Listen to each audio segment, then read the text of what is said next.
Thanks to our friends at Mazda, and we'll see you again next year.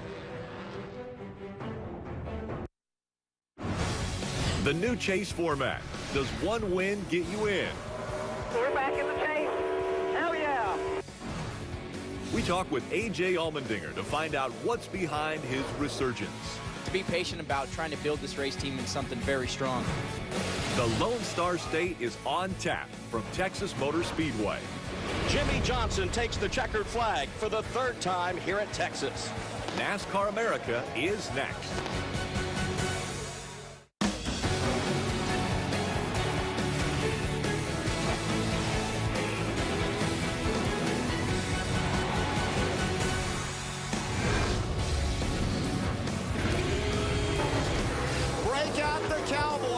For Kyle Busch and company as he will win, scoring his first Sprint Cup victory at Texas Motor Speedway. Last year it was Kyle Busch that was all smiles in Texas. This year, will we see our 7th different drivers celebrating in victory lane? That's been the big question this week. Welcome to NASCAR America. He's Jeff Burton. I'm Rick Allen. And today, Frank Stoddard and Marty Snyder are going to join us in just a few moments, as well as A.J. Allmendinger will be on the show. But first, we look forward to Texas Motor Speedway. Texas Motor Speedway is a 1.5 mile racetrack, completely different from Martinsville, the half-mile track we just came from. How do you drivers transition from one track to the next? It's what's so cool about our series, the fact that we do run so many different kind of racetracks. You got to get your head out of going to a half mile, going to a 1.5 miles so much faster. It's just about being prepared mentally, going back and reading through your notes, making sure you understand everything you need to understand going to that racetrack. Without that mindset, you tend to race last week. You need to be racing this week. So drivers think it's fun. What about crew chiefs? Let's bring into the discussion from our Charlotte studio, Marty Snyder and crew chief Frank Stoddard. Yeah, and these guys work together, Rick. How about that? Frank and Jeff, longtime crew chief and driver combination. And you got Jeff his first win in 1997. Well, actually, Buddy Parrott was the crew chief on that car. And you were on the team. I was on the team. What I remember most about that day was that on one of the pit stops early in the race, I only got two lug nuts tight on the left front. Uh-oh. We had to come back in. Do you remember that, Burton? He almost cost you the first win, didn't he? All I remember is that we won. That's all I remember. And the second thing I remember is thinking if Kim Burton cries as much for every win, she's gonna be no tears left in her. That was a great moment, though, wasn't it, Jeff? It was until I lost my wedding ring in Victory Lane. That was I didn't know. Wait, there's a story there. That was a little iffy, but we found it. It's still here. It's all good. Good. Well, I'm glad to hear that. Well, let's talk about Texas currently, Frank. From a crew chief perspective, what are the challenges that racetrack presents? Jeff talks about all the speed there. What are the biggest challenges as a crew chief? Well, really, the speed is so great there, and the big problem is that there's bumps there. Yeah. You know, really similar to California in that we have a bump in turn 1 and 2 on the bottom of the racetrack, really right where you want to run. And the top has got a little bit of bumps. So we don't have the bumps at Texas like we had at California, right down the back straightaway, but we do have a lot of bumps in turn 1 and 2, and that causes the biggest problem because guys are trying to figure out, is my splitter hitting the ground and cause the car to push, or is it just the front spring combination not working? Right.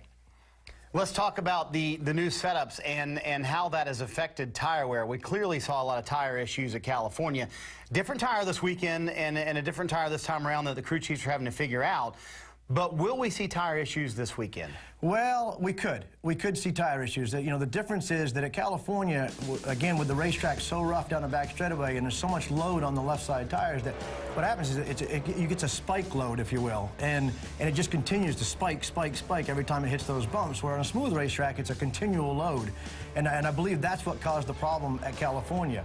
At Texas, because we really only have a couple of bumps, I don't think it'll be a problem, because I also think that the guys are going to be going a little bit more on air pressure. You know, certainly the people that had problems at California, they're going to play a little more conservative this time around. I don't think they're going to have a problem again. And I'm sure Jeff, as a driver, that's what you want. Yeah, and the other thing that's going to happen is if anybody does have a problem, people are going to react really quickly this time. I think last time everybody went, that's not going to happen to me, right? But this time when they see it, they're going to react, throw a bunch of air to the tires, not 2 or 3 pounds. They're going to throw 3 or 4 or 5, 6 pounds of air to the tire to keep from having that problem. Well, and one thing Clint Boyer talked about with us yesterday is that how these setups have really changed the game a little bit. He said the field's mixed up to some extent. You don't see the 48 dominating quite as much. How long does it stay mixed up, and do you agree with Clint? Well, did he not see Martinsville? Because at Martinsville, the last I checked, Jimmy Johnson led 290. He passed the 48 for the lead. But he led 296 of 500 laps. Yeah. I'd say that's pretty good. He's still pretty good. And I think that he dominated California. Right. Jeff Gordon had the best car at California, but Jimmy Johnson, led most laps because Jeff Gordon made the pit road speeding penalty, and then he, had the problem with the light versus the flag. And I heard Jeff say before, now we got to pay attention to both things. But that cost Jeff Gordon, to dominate California. So I disagree a little bit. I think the cream is continually going to rise right to the top, and we've seen that the last 2 weeks. Previous to that, Jimmy did struggle a little bit at Las Vegas, but I think he'll be strong this weekend. These bigger teams certainly getting a lot better as the season goes along, Rick. Yeah, I want to look at the big picture now. The trophy at the end of the year is what everyone's shooting for, and to get it, you have to be in the chase. Here's the 16 that are eligible and the ones on the outside looking in. Dale Earnhardt Jr. is your points leader and has a secured position with his win already this season. Here's the driver's take on this new format. And Kyle Busch is going to win. Tear it up, boys. Let's just keep getting, man. Kevin Harvick has said, catch me if you can, and no one has been able to. Awesome, awesome.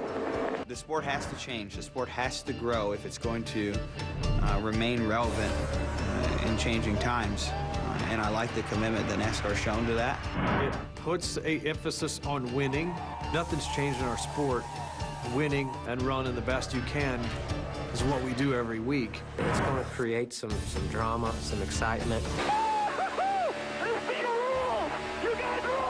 There's always going to be things like, oh, I wish this was a little bit different, or I've probably done this a little bit different. But I think the thought and the idea and the principle behind focusing on winning is fantastic. Whether you like it or not, it's going to create a lot of excitement in the sport. The only thing that really matters is those fans sitting in the stands, and if they like it and it's exciting and they want to go buy a race ticket and come watch it happen, that's what it's all about.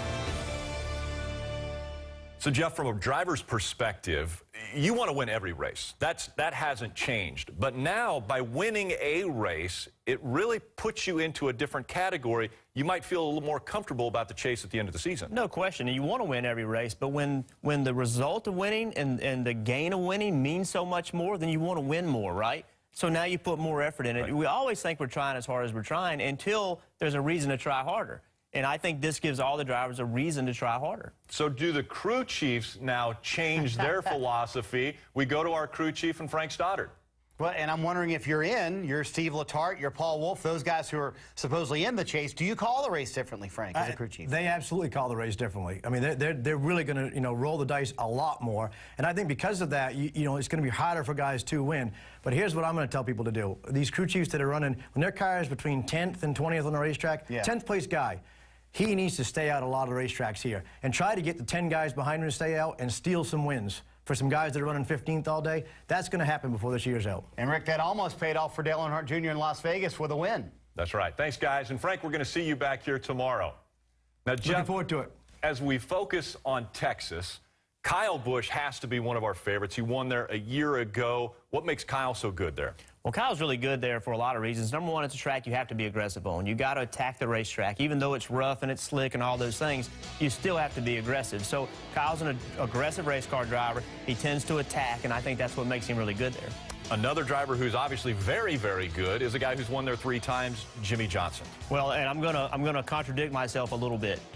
Jimmy Johnson he attacks and he's fast, but he's smooth. He's easy on tires. He takes it easy on the car. Long runs, I'm taking Jimmy Johnson. Short runs, I'm taking Kyle Busch. Because, Jimmy has a way, unlike anybody else, of going fast without abusing the equipment. And so that makes him good there. How about Roush Fenway drivers, Carl Edwards and Greg Biffle? Together, they've won 5 races at Texas. Well, those guys have to be on the list of people to watch because of their past success. But I think even more importantly for them is they haven't run well in the mile-and-a-half this year. They have not been what they need to be if they're going to contend for a championship. So when they go to Texas, those 2 drivers go to Texas, they know they can win this race. They both know I'm good enough to win this race. If they go there and underperform, they're going to be down. They're going to feel bad about where they are as a company. They're not going to be energetic, fired up. We know we're doing the right stuff. They're going to be questioning. So for me, this is a very important race for all the guys at Roush Fenway because they, as drivers, can get it done. Do they have the equipment that can get it done? The question is, who will get it done? Well, even the small teams will be gunning for big results in Texas this weekend. JTG Doherty Racing's A.J. Allmendinger joins us coming up. It's still early in the season, but I think as a race team, if we keep doing the things that we're doing, we're going to keep growing, being stronger, and hopefully making some noise all year.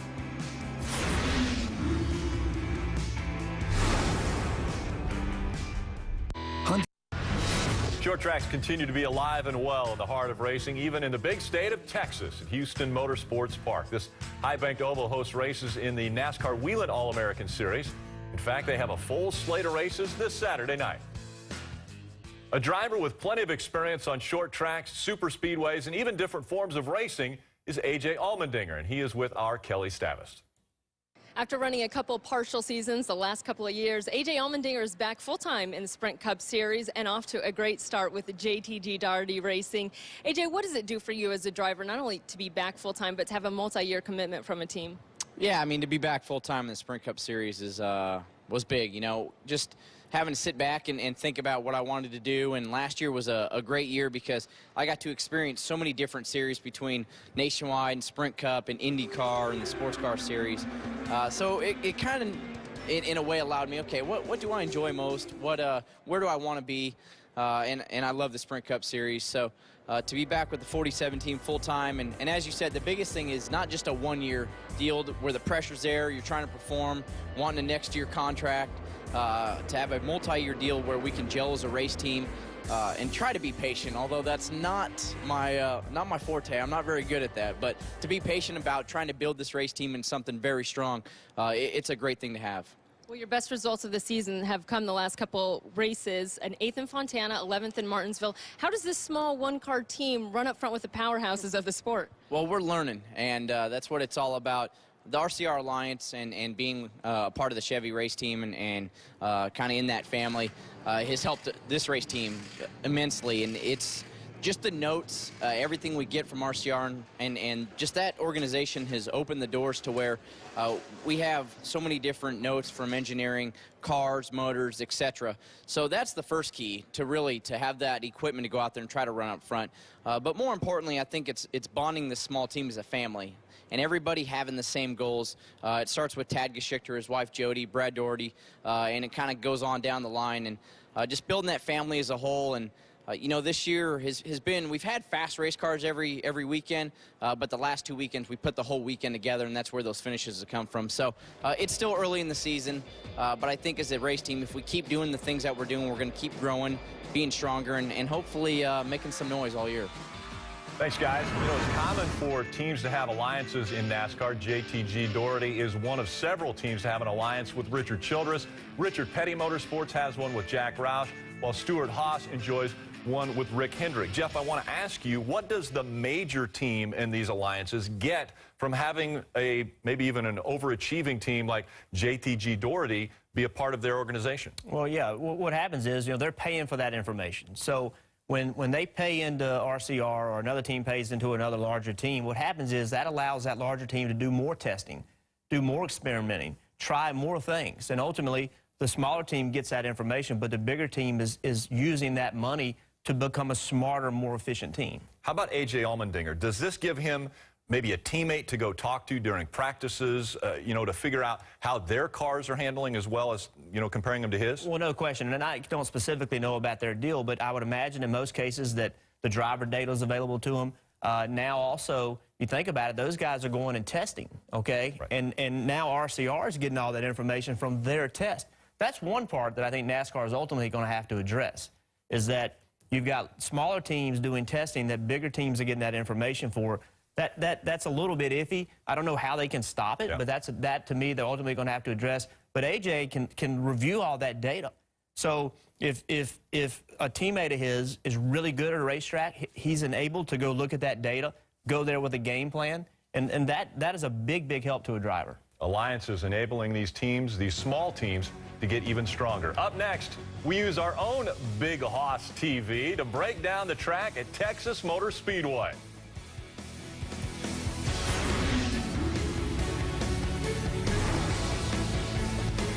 four wheels. NASCAR America is brought to you by Pirelli. Power is nothing without control. This day in NASCAR, 1950, Tim Flock beats older brother Bob at the old Charlotte Speedway. It was the Hall of Famer's first ever Cup win. 1967, Cale Yarborough wins the Atlanta 500 for his first of 7 victories at Atlanta Motor Speedway. And in 2000, in just his 12th career start, Dale Earnhardt Jr. gets his first Cup win at Texas Motor Speedway. Located in Fort Worth, Texas Motor Speedway is the 3rd different track in the Lone Star State to host Cup racing. How big is Texas Motor Speedway? Well, 4 Cowboy stadiums would fit comfortably in the infield. Texas unveiled their new video screen Big Hoss a few weeks back, and we're going to bring in our big screen. We'll title it Little Hoss as we break down the Texas track today. And really there's 3 things that I think we need to focus on when we talk about this track. Rough through the center of turns 1 and 2, slick exits out of turns 2 and 4, and getting into turns 3 is tough. Yeah, this track has gotten rough. It's worn out asphalt. It's become very, very difficult. We're going to focus right now on the center of 1 and 2, and you can see what happens. I mean, it's a big area where the drivers have to deal with. There's a tunnel right there, and that tunnel, there's a bump that's been created. We're going to watch Paul Menard right in the middle of the corner. This is me behind him, by the way. Look out. He gets in there, and you can see he just loses a car through the bumps. Enables me to catch up on him. Watch Jamie McMurray. He runs through there, and the car gets completely out of control on him, and Clint's able to get underneath him. So those bumps, combined with the splitter hitting the racetrack, that's a huge bearing on who can run well and who can't run well. All right, slick in turns 2 and 4, getting out of turns 2 and 4. How can it be slick? Well, it's slick because, number one, it's a lot of area that you got to go through. There's, 2 and 4, the exits are long. It's also slick because I said before, the asphalt's worn out. But check this picture out. The banking in the middle of the corner at Texas and Charlotte is exactly the same, but look how flat it is on the exits of Texas versus Charlotte. The transition to the banking is different at this racetrack than anywhere else. So we're going to watch these cars come off the corner. Watch this. Man, he's out of control right there. He got tight, then he got loose. Same thing here. Jimmy gets loose leaving the corner. It's just a difficult exit on both ends of the racetrack. And again, the cars are already on edge because the asphalt's old, the tires wear out. You're leaving the corner, and the banking just isn't there leaving the corner to support the car. So the exits are very, very difficult here. And by the way, that's where you pass. So it's important to have your car handle well there. All right, how about getting into turn number 3? Why is it so difficult? Yeah, well, turn 3 is, number one, it's difficult because you're going so fast. I mean, there's a lot of speed, long straightaway. You are moving when you're entering turn 3. That's primarily the reason. But check this out. Look right here. Just like on the exits of the corner, the banking doesn't happen until way into the corner. So, again, the transition's different here than anywhere else. I promise you, on Sunday, you're going to hear drivers complaining, I'm loose getting into 3, I'm tight getting into 3. The reason why is because it's so flat on the back straightaway, and the banking doesn't happen until late in the corner. So there's a period there where the driver and the car are waiting for the banking to hold the car, but it doesn't happen until much, much later than it does at every other racetrack, and that's why it's so difficult. Is it a leap of faith then? You're going 200 miles an hour and you're hoping that the banking's going to come soon? Well, you hope it's not a leap of faith because, you're going really quickly. but ultimately, what happens here is rhythm matters. So your car's got to drive well, and the driver's got to do the same thing every single time once he figures out what the car can and can't do. All right, I want to be Big Hoss, you can be Little Hoss. And next, the mayor educates us on what can and can't keep a driver out of a race, something Denny Hamlin knows all too well. It bothers me that my character is questioned. People think that there's some kind of conspiracy. Like I said, I've worked too hard to get here. It's what I've wanted to do since I was 5 years old.